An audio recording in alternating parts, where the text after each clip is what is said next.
ముఖ్యంగా 57/72 survey number లోపల మొత్తం 51 ప్లాట్లు ఉంటాయి. 51 ప్లాట్లు షాహిద్ గారు సుదర్శన్ రెడ్డి గారు సర్పంచ్గా ఉన్నప్పుడు 2010 సంవత్సరం లోపల దీన్ని లేఅవుట్ చేయడం జరిగింది. 51 ప్లాట్లకు గాను 46 ప్లాట్లను కంప్లీట్ సేల్ చేయడం జరిగింది. షాహిద్ గారు పట్టేదారు లేఅవుట్ తీసుకున్న తర్వాత సజ్జాద్ అనే వ్యక్తికి, అదేవిధంగా చీలరాములు అనే వ్యక్తికి ఏజీపీఏ ఇవ్వడం జరిగింది. అన్ని ప్లాట్లు అయిపోయిన తర్వాత 2020 సంవత్సరం లోపల ఈ గ్రామ పంచాయతీ ప్లాట్లకు సంబంధించి ఎల్ఆర్ఎస్ కట్టడం జరిగింది. ఒక 10 సంవత్సరాలు మున్సిపల్ వైస్ చైర్మన్గా పనిచేసి 5 సంవత్సరాలు మున్సిపల్ చైర్మన్గా చేసిన వ్యక్తులు వాళ్లకు సంబంధించిన భూమి లోపల వాళ్ళకు సంబంధించిన గ్రామ పంచాయతీ ప్లాట్లను కఠినాంతరం అవుతుంటే వాళ్ళకు నిర్వాదన చెప్పడం హాస్యాస్పదం. ఎందుకంటే పట్టేదారుకు సంబంధించే ఆ గ్రామ పంచాయతీ ప్లాట్లు ఉంటాయి. వైస్ చైర్మన్గా మీ బాధ్యత ఏంటంటే గ్రామ పంచాయతీ ప్లాట్లను ఫెన్సింగ్ వేసి మున్సిపాలిటీకి రిజిస్ట్రేషన్ చేయాల్సిన బాధ్యత ఈ యొక్క మున్సిపల్ చైర్మన్, వైస్ చైర్మన్. ఈ సజ్జాదల్ అనే వ్యక్తి, చీలరాములు అనే వ్యక్తి, చీలరాములు బిడ్డ చీల శ్రావణి అనే వ్యక్తికి ఈ 722 గజాల ప్లాట్లను రిజిస్ట్రేషన్ చేయడం జరిగింది. సజ్జాదల్ అనే వ్యక్తి మహమ్మద్ షాయిక్ బంధువు, అదేవిధంగా చీలరాములు అనే వ్యక్తి సజ్జాద్ అలీ యొక్క ఆయన బిజినెస్ పార్ట్నరు, షాహిద్ అనే వ్యక్తి పట్టేదారు. అంటే ఇందులో డాక్యుమెంట్లో ఉంటుంది పట్టేదారు యొక్క ఆర్థిక అవసరాల నిమిత్తము పట్టేదారు యొక్క అనుమతితోనే ఈ ప్లాట్లను రిజిస్ట్రేషన్ చేస్తున్నాం అనేది డాక్యుమెంట్లో ఉంటుంది. ఈ డాక్యుమెంట్ మీకు ప్రదర్శిస్తున్నాం ఇప్పుడు. కాబట్టి షాహిద్కు తెలిసి ఈ యొక్క ప్లాట్ రిజిస్ట్రేషన్ చేసుకోవడం జరిగింది. ఇంకొక విచిత్రం ఏంటంటే ఈ ప్లాట్లకు విట్నెస్ ఎవరున్నారంటే రిలయన్స్ టైలర్ షేక్ వహీద్ అనే వ్యక్తి, సమీర్ అనే వ్యక్తి ఈ డాక్యుమెంట్లకు విట్నెస్ ఉన్నారు. వీళ్ళెవరు బీఆర్ఎస్ నాయకులు. సమీర్ అనే వ్యక్తి షాహిద్కు దగ్గర బంధువు, ఈ యొక్క వహీద్ అనే వ్యక్తి బీఆర్ఎస్ నాయకుడు. అంటే వీళ్ళందరూ బీఆర్ఎస్ వాళ్ళు గుడిపుటాలు చేసి final layout approval collector permission లేకుండా సబ్ రిజిస్ట్రార్ను కూడా మేనేజ్ చేసి ఇప్పుడున్న మార్కెట్ వాల్యూ తోటి రిజిస్ట్రేషన్ చేసుకున్నారు. ఈ ప్రతి డాక్యుమెంట్ వెనుక కూడా లేఅవుట్ కాపీ ఉంది. ప్రతి డాక్యుమెంట్ అంటే ఇది లేఅవుట్ కాపీ. ఈ లేఅవుట్ కాపీ లోపల సుదర్శన్ రెడ్డి అనే సర్పంచ్ సంతకంతో 5 ప్లాట్లు గ్రామ పంచాయతీకి ఇచ్చినట్టు దీంట్లో ఉంది. ఎప్పుడైతే పట్టేదారు ఏజీపీఏ హోల్డర్ ఇస్తాడో వాడు అమ్ముకునే ప్లాట్లకు మాత్రమే హక్కుదారు. జీపీ ప్లాట్ల బాధ్యత పట్టేదారు. పట్టేదారు ఇచ్చేది కానీ జీపీ బాధ్యత పట్టేదారు. ఈ 5 ప్లాట్లు అనేటివి చైర్మన్ మాజీ శ్రీశైలం గారు కానీ, సత్యం కానీ, వైస్ చైర్మన్ షాహిద్ అందరూ కలిసి మున్సిపాలిటీని దోచుకొని 1,50,00,000 ప్లాట్లను అమ్ముకొని అందరూ పంచుకున్నారు అనేది మా యొక్క అభియోగం. ఇందులో కాంగ్రెస్ పార్టీకి ఎలాంటి సంబంధం లేదు.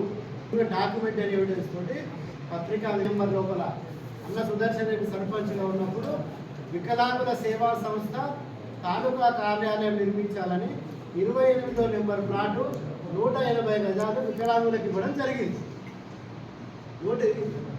జరిగింది. ఆ యొక్క 180 గజాలను ఈరోజు సంబు పుష్పలత, సంబు పుష్ప అనే 2 వ్యక్తులు కొని ఏజీపీఏ హోల్డర్గా మహమ్మద్ ఖలీల్ మరి ఇంకో వ్యక్తి ఏజీపీఏ హోల్డర్గా ఉన్నారు. ఆ లేఅవుట్ కాపీ కూడా ఇక్కడ ఉంది. మీకు గుర్తు ఆ లేఅవుట్ కాపీ కూడా ఇక్కడ ఉంది. ఆ వ్యక్తులు ఏం చేసిరు, సుదర్శన్ అన్న సర్పంచ్ ఉన్న ఆ 28వ నెంబర్ ప్లాట్ను గిరిధర్ గౌడ్ అనే ఇందిరానగర్ వ్యక్తికి 9 లక్షల రూపాయలకు 2023 అక్టోబర్లో సేల్ డీడ్ చేసింది. ఆ లేఅవుట్ కాపీ ఉంది. ఆ గిరిధర్ గౌడ్ డాక్యుమెంట్ కూడా ఉంది. అమ్మింది ఎవరు? ఖలీల్ అనే వ్యక్తి మున్సిపల్ కోఆప్షన్ మెంబరు, బీఆర్ఎస్ నాయకుడు. కొన్న వ్యక్తి ఎవరు? గిరిధర్ గౌడ్ అనే వ్యక్తి బీఆర్ఎస్ కార్యకర్త. అంటే ఇంట్లో కాంగ్రెస్ వాళ్ళు ఎవరున్నారైనా అంటే ఒక్క గ్రామ పంచాయతీ ప్లాట్ 9. గిరిధర్ గౌడ్ అనే వ్యక్తి మాజీ చైర్మన్ సత్యం వెంబడి 10 సార్లు తిరిగింది.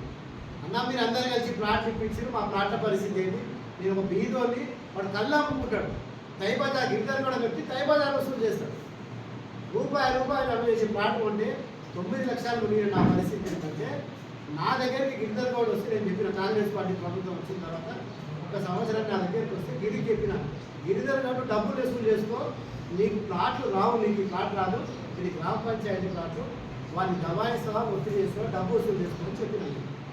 సత్యం రెడ్డి తిరిగితే 1 నెల రోజులు టైం పెట్టిండు, ఇంతవరకు చూడలేదు. కట్టాడు, డబ్బులు ఇస్తున్నాడు. అదే బిల్డర్ కూడా వ్యక్తి నా దగ్గరకు వచ్చి ఈ సమాచారం తీసిపోయాడు.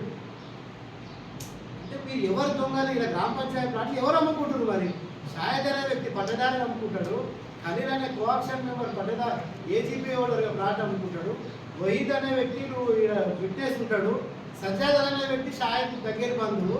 వీళ్ళందరూ ఎవరు?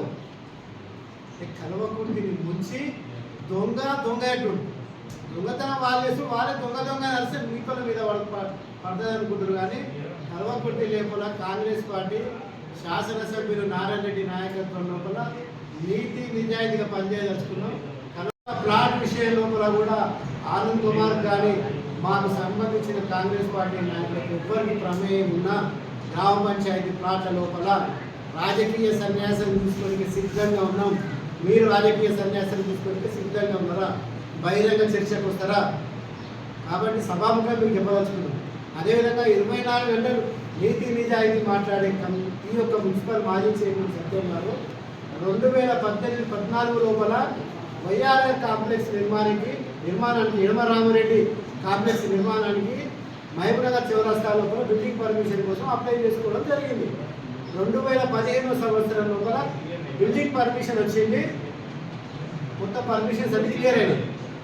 2018 సంవత్సరంలో బిల్డింగ్ కన్స్ట్రక్షన్ పూర్తయింది, ఆక్యుపెన్సీ సర్టిఫికేట్ కూడా మున్సిపల్కి వెళ్ళి ఇవ్వడం జరిగింది.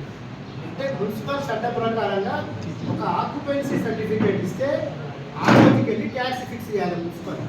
ఆ రోజు నువ్వు చైర్మన్గా ఉన్నావు, జయపాల్ యాదవ్ ఎమ్మెల్యేగా ఉన్నాడు, బీఆర్ఎస్ ప్రభుత్వం ఉన్నది కాబట్టి మీకు అనుకూలమైన అశ్విన్ కుమార్ మున్సిపల్ కమిషనర్ ఉన్నాడు కాబట్టి ఈ రోజు వరకు 2018 సంవత్సరంకి వెళ్ళి 2025 సంవత్సరం వరకు ఇంతవరకు ట్యాక్స్ ఫిక్స్ చేసుకోవాలి.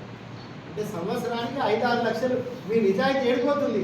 నువ్వు చిన్న ఒక బీదోని, ఒక ఎస్టీది, ఒక మైనార్టీ, ఒక ఎస్సీది పోయి బిల్డింగ్ ఇల్లు చిన్న రేకుల షెడ్లు కూలగొట్టారు మీరు పోయి కలవకుర్తి గ్రామ పంచాయతీ మున్సిపాలిటీ తరఫుకి వెళ్ళి.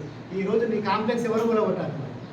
2018 సంవత్సరంలో నీకు ట్యాక్స్ లేదు. మరి ఇవాళ మా ఎమ్మెల్యేకి మేము కూడా చాలాసార్లు కంప్లైంట్ చేస్తే మా ఎమ్మెల్యే సౌమ్యుడు అభివృద్ధి కోరుకునే వ్యక్తి ఎవరికి అడుగు కొట్టొద్దండి అని చెప్పి కమిషనర్ కలెక్టర్ ఫోన్ చేస్తే ఈ గత సంవత్సరంకి వెళ్ళి ఈ మున్సిపల్ సిబ్బంది 10 సార్లు పోతే కూడా దౌర్జన్యంగా వాళ్ళని కొలవనిస్తలేదు.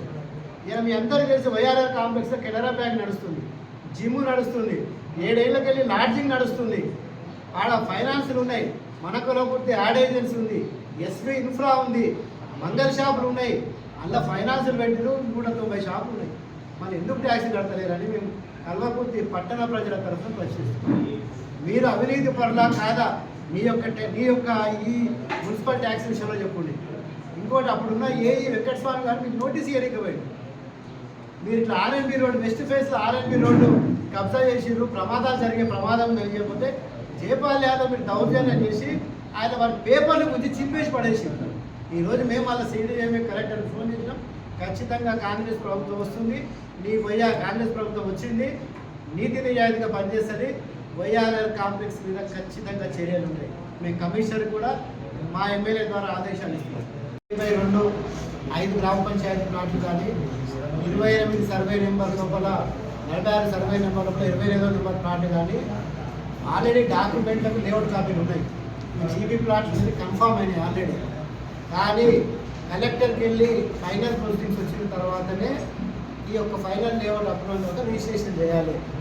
సబ్ రిజిస్ట్రార్ ఎల్ఆర్ఎస్ పక్కకు పెట్టి దాన్ని బ్లాక్ లిస్ట్ పెట్టి ఈ రోజున్న మార్కెట్ వాల్యూ ప్రకారంగా సబ్ రిజిస్ట్రార్ రిజిస్ట్రేషన్ చేయడం కూడా ఇది తప్పు. అప్పుడున్న chairman, vice chairman sub registrar maintain చేసింది. కాబట్టి ఖచ్చితంగా సబ్ రిజిస్ట్రార్ మీద కంప్లైంట్ చేస్తాం, అప్పుడున్న కమిషనర్ మీద కంప్లైంట్ చేస్తాం, అప్పుడున్న టౌన్ ప్లానర్ మీద కూడా కంప్లైంట్ చేస్తాం. చట్టపరమైన చర్యల కోసం ఈ రోజే రేపు మేము కలెక్టర్ దగ్గర రోడ్లో పోతాం. మా ఎమ్మెల్యే గారి ద్వారా కలెక్టర్ చెప్పించి కలెక్టర్ గారికి సిడిఎంఏ గారికి కూడా ఈ ప్రూఫ్స్ అన్నించి మేము కంప్లైంట్ చేయడం జరుగుతుంది.